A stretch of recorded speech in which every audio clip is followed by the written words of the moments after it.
Okay, let's have a level. Yeah, I can level with you.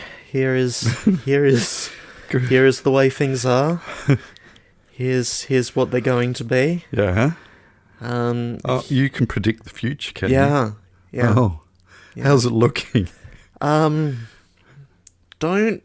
go outside. You were wishing you were a mom, so you'd be taken to Mars. Colin had a problem and a microphone to spare.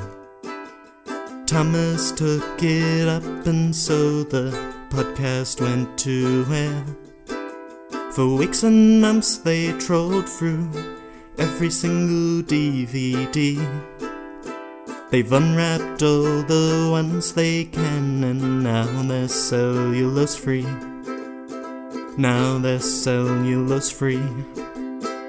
Hello, dear listener, and welcome to Cellulose Free. My name is Colin, and with me, as always, is my fellow film watcher, compadre and son, Thomas. Hi, hello. What have you been up to? Continued plugging away at the project that held up the podcast 2 weeks ago, and I think it's in a good place now. It's basically finished. Right. Which is all well and good, but I'm probably not going to do anything with it for another 2 years, so... Right. Yeah. Ah, 2 years. Yeah. Does calculation, mental arithmetic, and comes up with 1548. Yeah. Yeah. Related to that project, Yes. I have recently been in correspondence with the Australian Electoral Commission. Ah, right. At one point, I sent a email asking for some information, and then I got an email back asking for more information about the information that I wanted to get, which was almost immediately recalled. Oh, that's right. Yes. They did mention this. Not on the podcast, I Didn't you? think. No. Oh, okay. No, because at the time, that was basically the whole story. Right. Okay. Recalled, and so I had to delete it, and then... You were given a gag order. Yeah, and then the next day I received basically the same email again.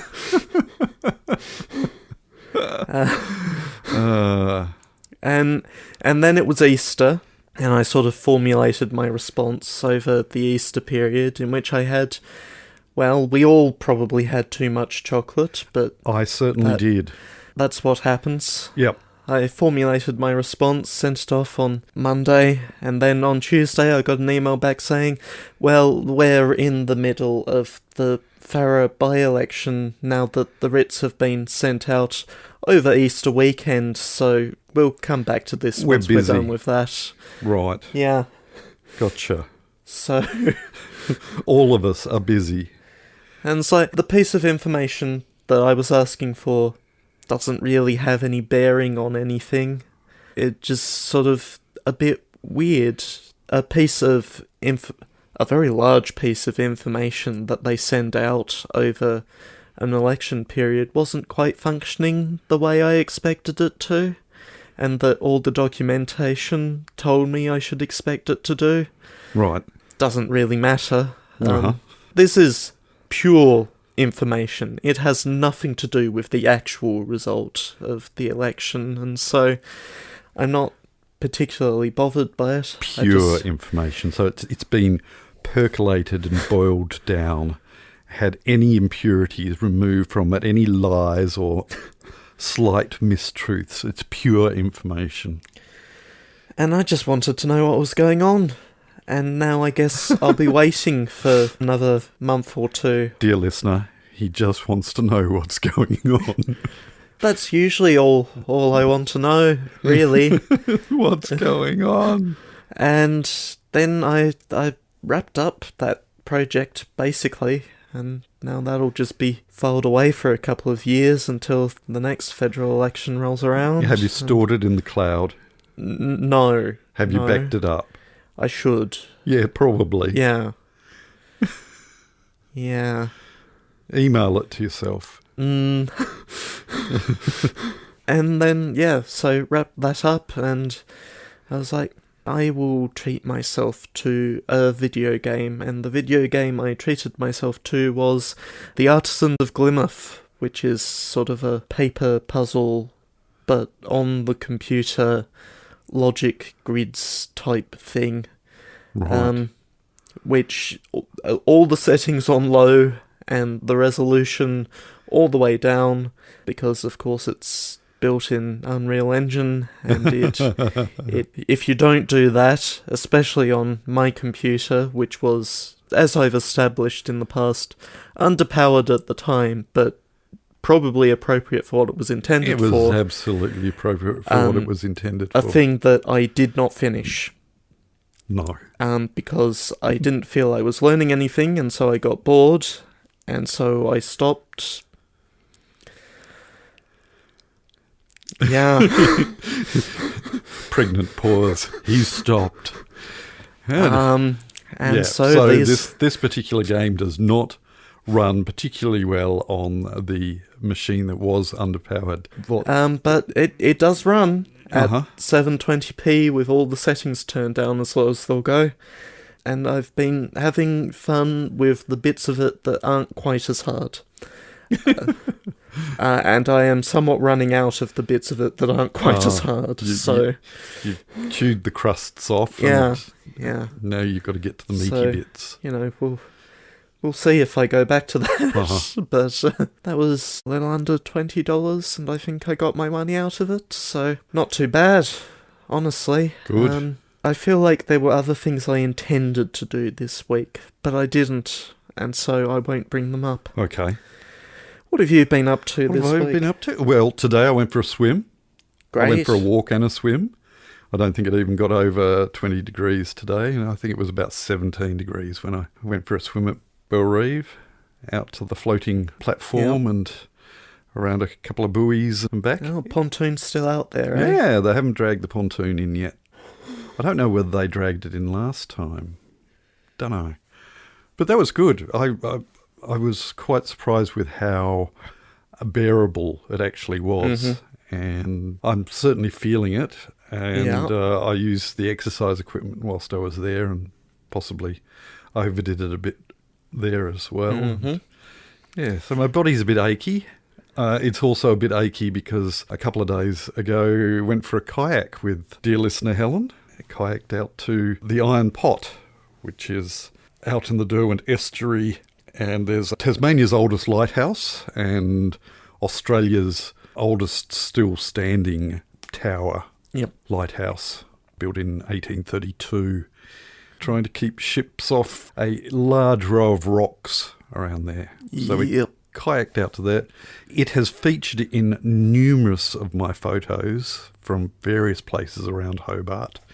And finally, after all this time, I adventured out with dear listener Helen into the choppy water and risked life and limb to disembark on the fabled Iron Pot, which smelt of bird poo. And it was covered in bird poo, which probably explains the smell, and feathers, lots and lots of feathers, lots of birds, a seal. In fact, just as we were about to paddle in, had a seal come basically face to face with us and then sort of dipped back under the water. So that was pretty cool. I mean, all of it was pretty cool. And took some photos and then paddled back and went for a swim there at Fort Beach on South Arm. Yeah, so that was good. Beautiful water. Really, really clear. I mean, so clear that I could look down at my feet and then see the actual bottom of the water and realise that, hey, I can see the bottom, I can see my feet, but my feet aren't touching the bottom. In fact, they're quite a distance away from the bottom, but it's still crystal clear and a great temperature too. But to wrap that story up, as I was posting the photo on the couple of social media sites that I post a photo a day, I hopped on Wikipedia, and in my reading through about the lighthouse, I discovered that a link to a governor who decided that it would probably be a good idea to put a lighthouse on this large rock because boats keep crashing into it. Yeah. The governor was listed as Governor Arthur, and if you clicked on that, it was hyperlinked. It would link to Arthur Phillip, who was not the Governor Arthur that it was referring to. It was actually referring to George Arthur, who was a governor down here at the time. It's saying that Governor Arthur strongly addressed the Hobart Port Authority or whatever it was called, saying you really need to stick a lighthouse here. And he did this in 1827, I think it was. And Arthur Phillip died in 1811. Something. So it definitely wasn't him. So I went into Wikipedia and I fixed it. Yeah? Yeah. Yeah, I did my wiki duty. Or wiki doody. Yeah, he said doody. And got a bit nervous because it was a hyperlink one, and Wikipedia do their hyperlinks in an interesting way when you're editing things. And I thought, I think this is right. I think this will work. And it did. Yep. So I'm really happy. Anyway, that's my news. Yeah. That's all I'm going to talk about today. Great. Thanks for listening. We'll catch you next time.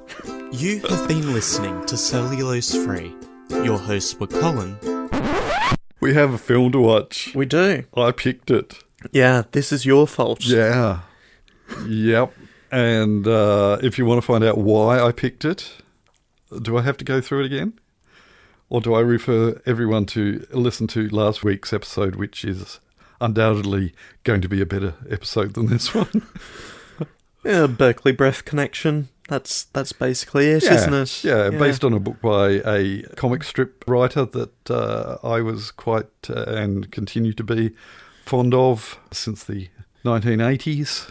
And he wrote a children's book, and somebody thought, hey, it would be a good idea to turn this into a movie. And And then, well, I haven't seen it. Yeah. You haven't seen it. Mm-hmm.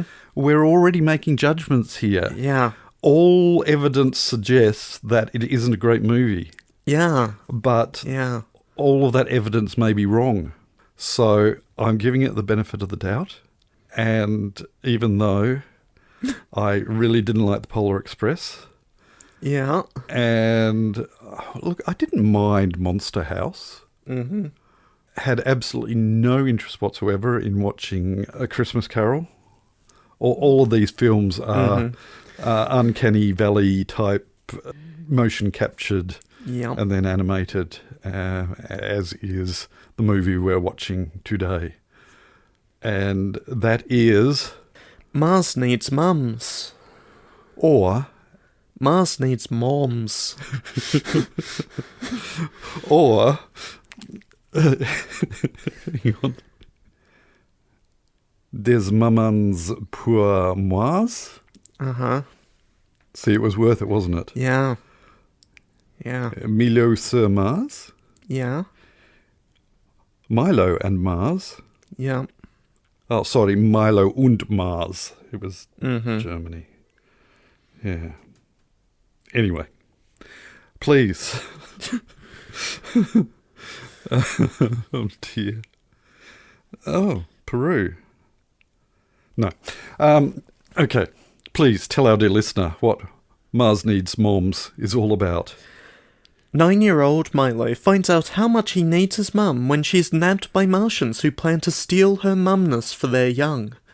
In a race against time and oxygen, his quest to save her knows no bounds. And with some unexpected help, Milo just might be able to find his way back to her, in more ways than one. That wasn't the Disney plot synopsis. Where did you grab that one from? From Disney Plus under the Details tab. Oh, the Details tab. As we've just alluded to, we're watching on the Disney Plus. If you want to watch along. Yeah. We're going to watch it. We're going to come back and talk about it. So we shall catch you on the flip side. Turn to side B. Or the dark side. Well, it depends. Mars. Or does Mars have a dark side? No. It does rotate relative to Earth. Yes. As does its moons Yeah, or something. yeah. I'm stalling. You are. Roll the tape, you mongrel.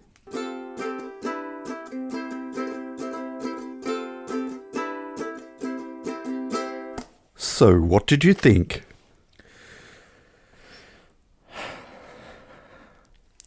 It is possible to make a good film when there are a couple of elements that are just okay. You can do that. The rest of the elements do need to be pretty good Yeah. to salvage the situation, but you can do it. When all of the elements are just okay, you can't. It's not possible. So, in which camp are you saying that this film fell into, Thomas? It is just okay. Right. Every part of it is just okay. Yeah. All of the faces are either just... Well, the very few human faces involved are either a little too big or a little too small. Just not quite there. The aliens are off-putting. But then one supposes that aliens would be. Yeah. Yeah. The set design is what people thought the future would look like in the early 2010s, I guess. The writing is there. They did write the film.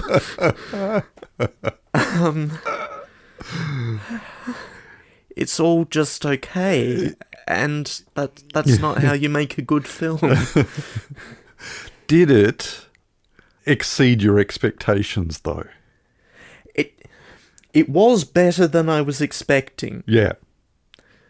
but that's not No. saying much. It's not saying much, and That is a low bar to clear. and I do confess that is the camp that I fall into. In that it was not a brilliant film by any stretch of the imagination, but it was better than I expected.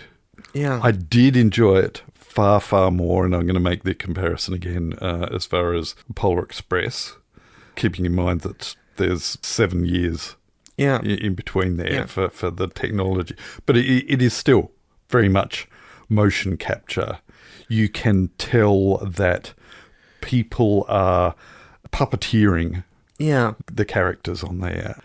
It's not a technology problem. It's really not a technology problem. It is a problem with the stylism, realism, sliding scale. Yeah. The trouble once you get closer to the realism end is that things just look slightly off. Yeah. And if you're really striving for the far realism end, why are you making an animated film? Exactly. And, I mean, obviously, as you said, there were aliens, and so they were alien-like. Yeah. The mother certainly was not trying to be photorealistic. Mm-hmm. The boy really... his face is too big. A real uncanny valley thing happening there. Gribble, I was really impressed with. Because his proportions were deliberately... the kid just didn't know where he was falling, and so became uncanny valley. There were points where he was realistic, and then he'd turn his head and proportions would... it just... Whereas Gribble...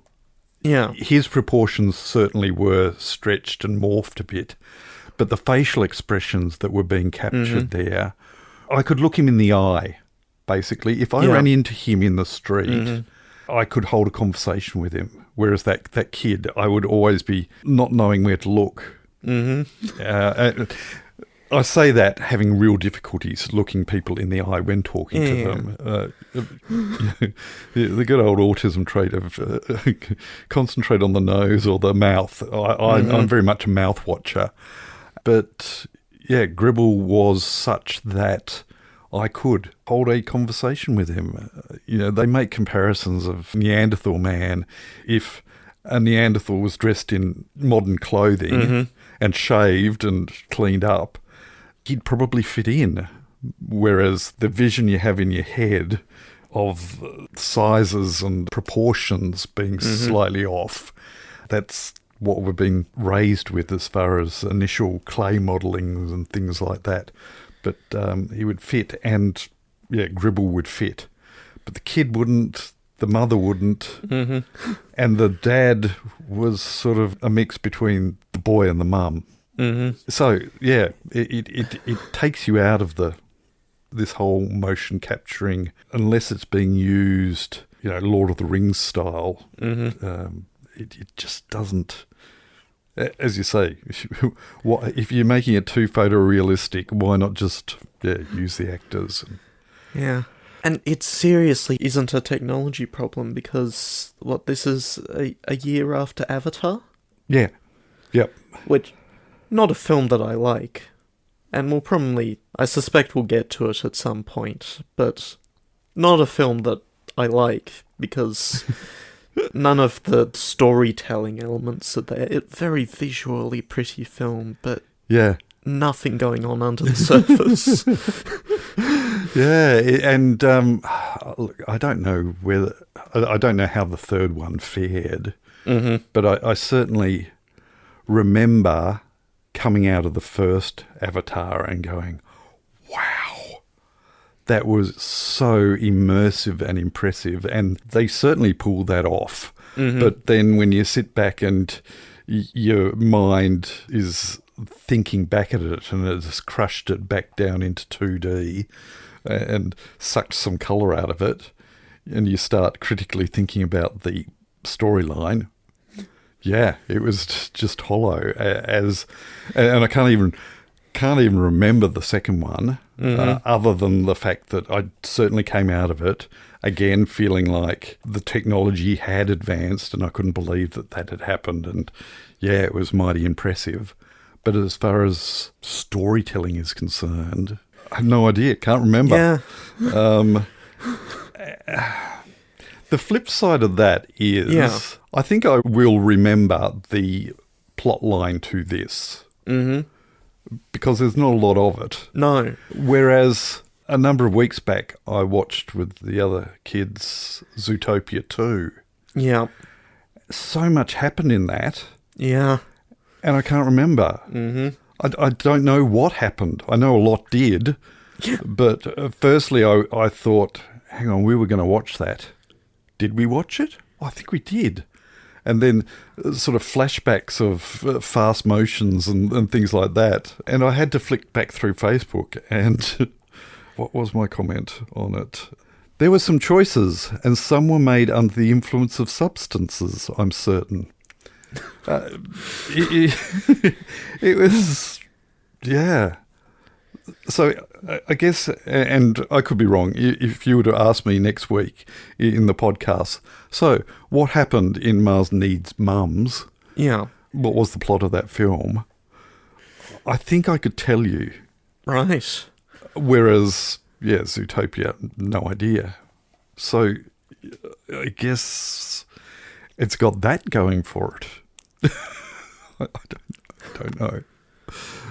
Am I saying that Mars Needs Mums is a better film than Zootopia 2? I don't think so. No, I wouldn't think so. But, I don't know. No, not a great film. No. But certainly far better than I was prepared for. And I am curious to know and look at the quote-unquote source material, because my understanding is that it certainly diverged from the source material quite considerably. Anyway, do you have anything else to say about that? No. I think that about does it. Yeah. Yeah. Yeah. Oh, sorry, the other thing that did jump out at me is there were a whole heap of familiar elements sort of dragged from other places.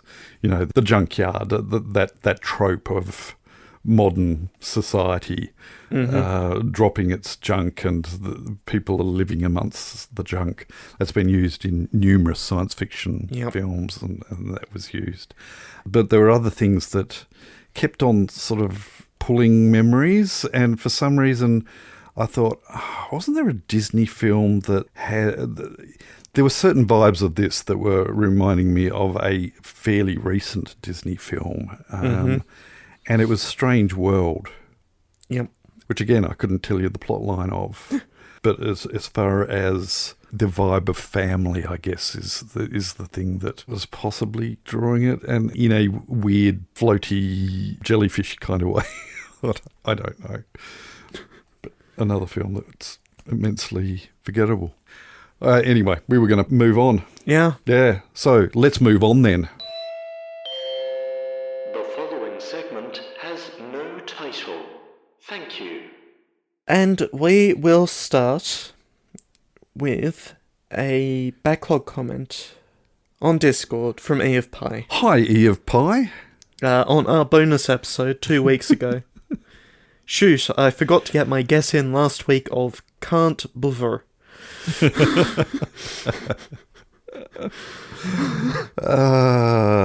Well, unfortunately, no.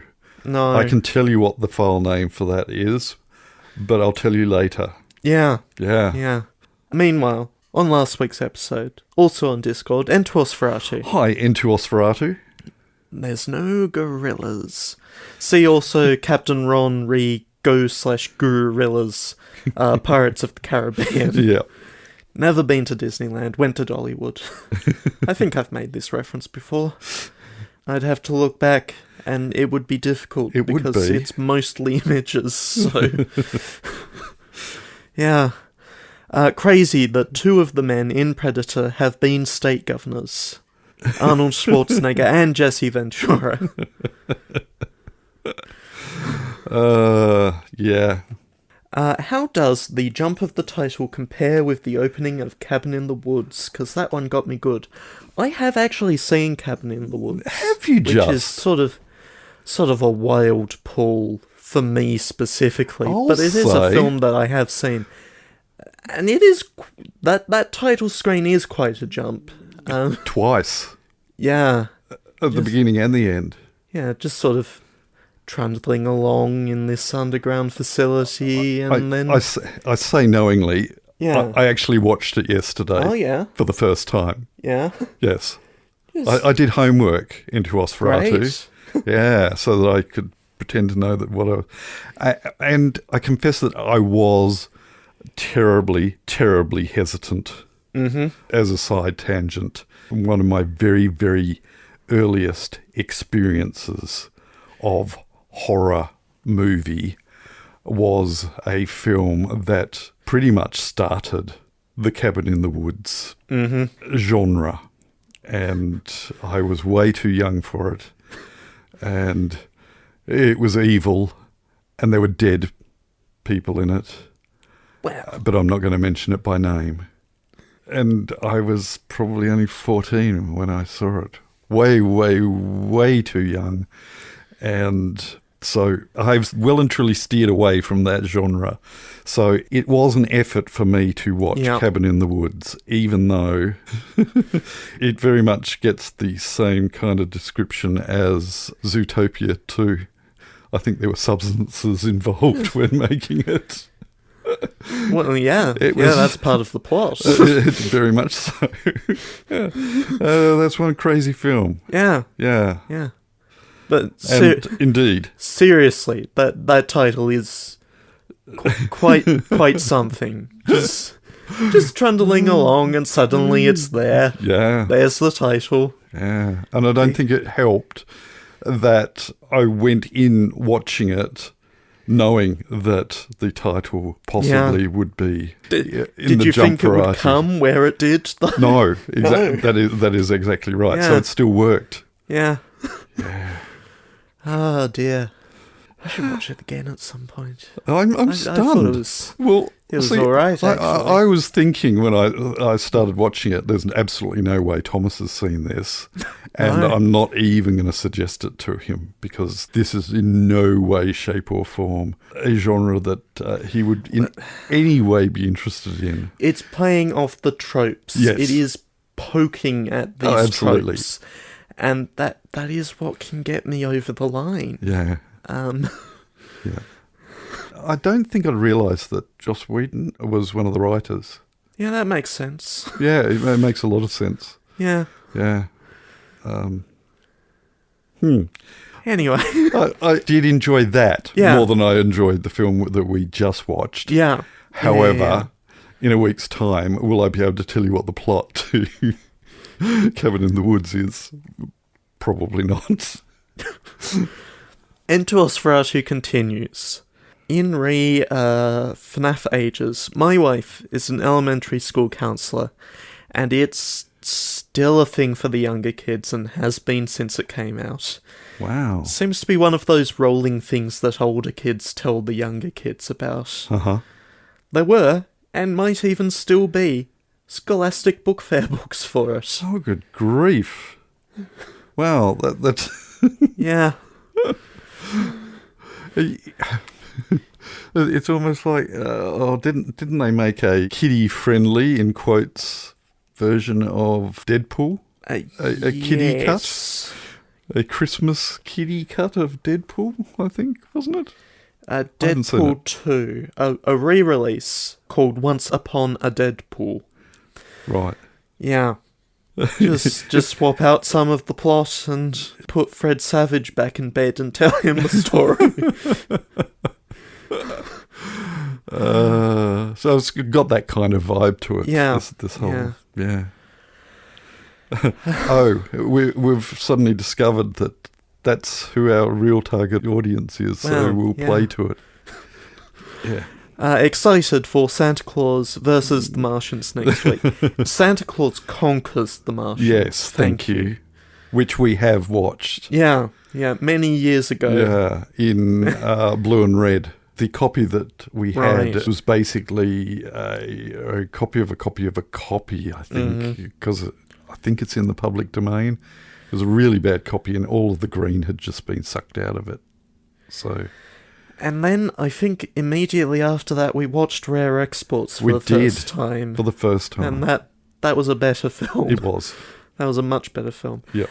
Which will take us up to the one singular guess for this week's episode. Uh-huh. Which does come from Nosferatu, who says, guess for this week, if it's not Predator, I blame Colin. And I would take the blame if that was the case. Fortunately for you. It is what I selected for the So That Just Happened mini-episode. Which was supposed to be our episode on Predator. Oh, and so that's a week true. later, I think you just used the same project again. I did. I wound it back to the start and recorded over. You are indeed correct. Yeah. Well done, Nosferatu. You have an arbitrary point. Ching ching. Dear listener, you are not going to get this one. You are not. No. Because I think a golden rule has been broken here. I was doomed. You were doomed. Even sucking all of the vowels out. Yeah. I was left with 9 consonants. Yeah. Something had to go, but it still needed to be read correctly. In some way, shape or form, if you pronounced it funny. Dear listener, I am going to outright say it. This file name contains letters that are not in the title. A letter. A single letter that is not in the title of the film. Are you going to tell them what it is? I'm not going to tell them what it is. I think from what you've said about phonetics, it's probably fine. Right. But it might not be fine, and we'll see what happens. Dear listener, if you want to take a swing at whatever Colin has put on that little screen over there, or to make film suggestions, or to comment on our comments or the film that we've watched or the film that we're going to watch and that we'll get to in a moment, Yes. do let us know. Let us know Please. in the places. Yeah, in the places. Yeah. Those places. Yes. And on that note, Yeah. I want to find out what we're watching next week. So, let's move on. Pick a film for next week so we can go to bed. Because it's your turn. It is my turn. And you have selected something. I have come to a conclusion. Oh. So I've been saying that, you know, I want to pick out a franchise, perhaps not as long as Fast and Furious, but, you know, enough to get through maybe half a year and then, you know, do something else with the rest of my slots. Yeah. Can I just interrupt you there for a Yeah. second? There was a podcast that I listened to, and this podcaster, for this particular week of his podcast, interrupted the feed with an episode from his new podcast that he's doing concurrently, where he's podcasting with a friend, and they're watching all the Amityville films.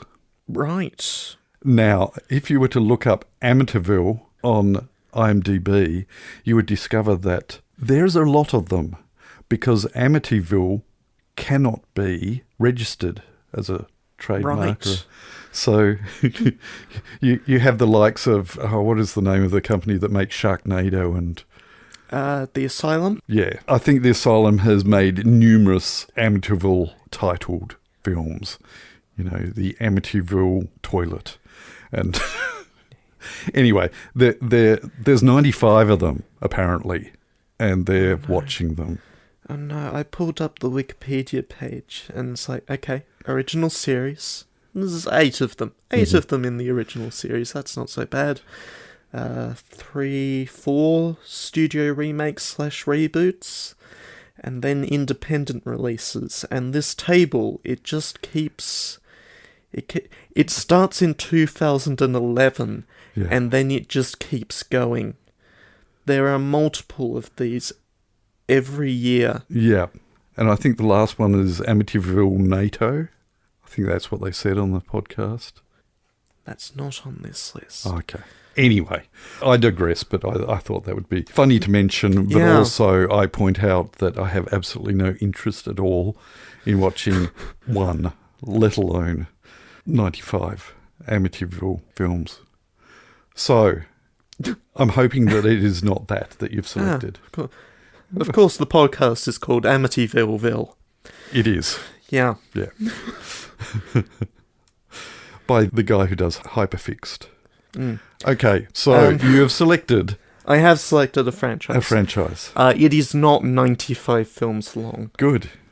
From what we will cover, assuming we do cover it all, and I don't see why we wouldn't, there will be 5 films. Right. Just trying to think how many Rocky films there are. 4 of them produced in the late 60s all the way up to 1980.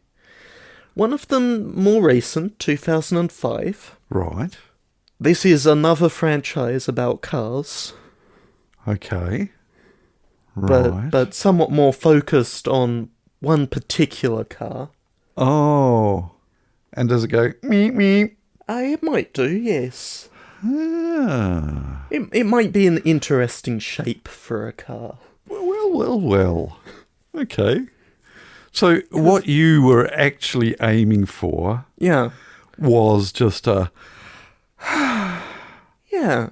break type film, whereas the whole Fast series just became a real chore. I don't think that I found it a chore as much as Okay, you found right. it a chore towards Okay. the end. I don't think if this franchise is what I think it is, Yeah. it's going to be quite as much of a chore, but more a bludge session. Are we watching the Herbie quadrilogy?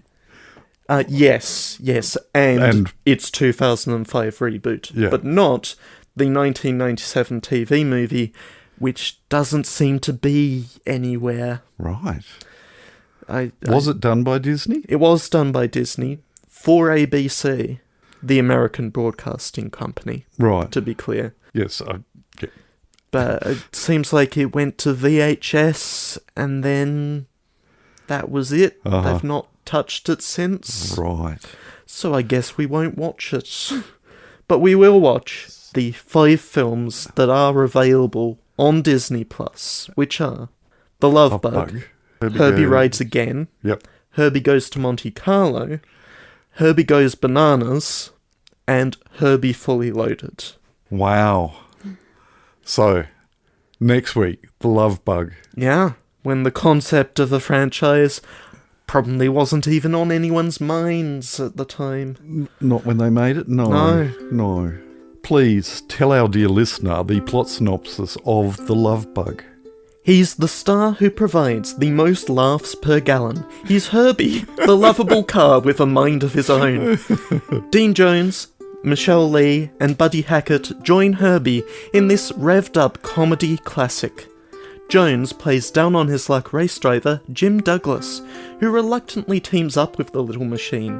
While Douglas thinks his sudden winning streak is due to his skill, not Herbie's, he finally realises the car's worth when a sneaky rival plots to steal Herbie for himself. Contains tobacco depictions.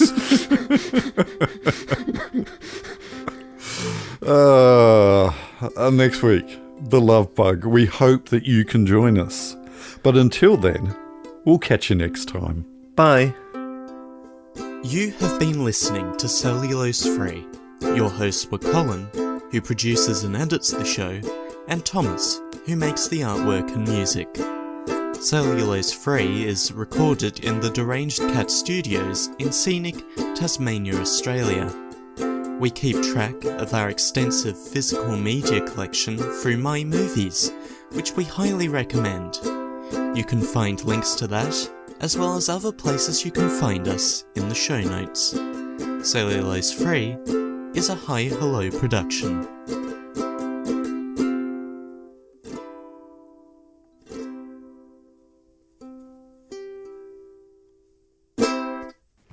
You were worried. You were worried what I could possibly bring to the table. Well, I must admit, after having watched Predator, yeah, that you might suddenly say, oh, let's just keep going with those until we've had enough. I have looked at the Wikipedia page for this franchise, and I would skip the next few films and go on to the somewhat more modern stuff, because some of those ratings are not great. Yeah. I am told that the particularly recent stuff is quite good, actually. I've heard that too. And we may get to that at some point, but not as part of a franchise retrospective. I did actually go and see number 2 at the cinema with Danny Glover. Yeah. And Danny Glover is no Arnie. No. And I think that's what everyone's reaction was. Anyway, we've stopped podcasting, We Thomas. have. Yes. You know, I'm gonna hit the stop. this is all just stuff after I've strummed the last chord. Yeah. And done that little jingle on the end. Yeah. When are you coming out with the techno version of it?